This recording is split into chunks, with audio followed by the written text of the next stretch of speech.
ایک شخص نے آپ صلی اللہ علیہ وسلم سے پوچھا کہ احرام باندھنے والے کو کیا پہننا چاہیے؟ آپ صلی اللہ علیہ وسلم نے فرمایا کہ نہ قمیص پہنے، نہ صافہ باندھے، اور نہ پاجامہ، اور نہ کوئی سرپوش اوڑھے، اور نہ کوئی زعفران اور ورس سے رنگا ہوا کپڑا پہنے، اور اگر جوتے نہ ملیں تو موزے پہن لے اور انہیں اس طرح کاٹ دے کہ ٹخنوں سے نیچے ہو جائیں۔ صحیح بخاری حدیث نمبر 134۔ رسول اللہ صلی اللہ علیہ وسلم نے فرمایا کہ جو شخص حدث کرے اس کی نماز قبول نہیں ہوتی جب تک کہ وہ دوبارہ وضو نہ کر لے۔ حضرموت کے ایک شخص نے پوچھا کہ اے ابو ہریرہ، حدث ہونا کیا ہے؟ آپ نے فرمایا پخانے کے مقام سے نکلنے والی آواز والی یا بے آواز والی ہوا۔ صحیح بخاری حدیث نمبر 135۔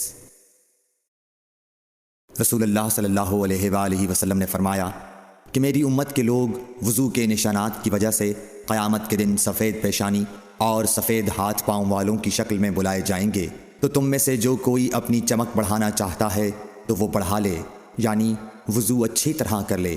صحیح بخاری حدیث نمبر 104۔ رسول کریم صلی اللہ علیہ وسلم سے شکایت کی گئی کہ ایک شخص ہے جسے یہ خیال ہوتا ہے کہ نماز میں کوئی چیز یعنی ہوا نکلتی معلوم ہوئی ہے۔ آپ صلی اللہ علیہ وسلم نے فرمایا کہ نماز سے نہ پھرے یا نہ مڑے جب تک آواز نہ سنے یا بو نہ پائے۔ صحیح بخاری حدیث نمبر 137۔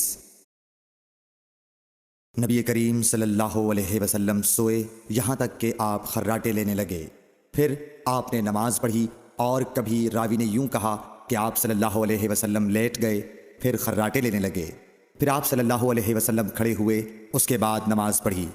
پھر سفیان نے ہم سے دوسری مرتبہ، ابن عباس رضی اللہ تعالیٰ عنہ کہتے تھے کہ ایک مرتبہ میں نے اپنی خالہ ام المومنین حضرت میمونہ کے گھر رات گزاری تو میں نے دیکھا کہ رسول اللہ صلی اللہ علیہ وسلم رات کو اٹھے۔ جب تھوڑی رات باقی رہ گئی تو آپ صلی اللہ علیہ وسلم نے اٹھ کر ایک لٹکے ہوئے مشکیزے سے ہلکا سا وضو کیا۔ عمرو اس کا ہلکا پن اور معمولی ہونا بیان کرتے تھے، اور آپ کھڑے ہو کر نماز پڑھنے لگے تو میں نے بھی اسی طرح وضو کیا جس طرح آپ صلی اللہ علیہ وسلم نے کیا تھا، پھر آ کر آپ کے بائیں طرف کھڑا ہو گیا۔ اور کبھی سفیان نے ان یسارہ کے بجائے ان شمالہ کا لفظ کہا، مطلب دونوں کا ایک ہی ہے۔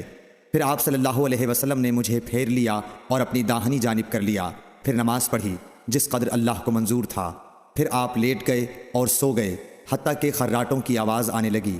پھر آپ کی خدمت میں مؤذن حاضر ہوا اور اس نے آپ کو نماز کی اطلاع دی۔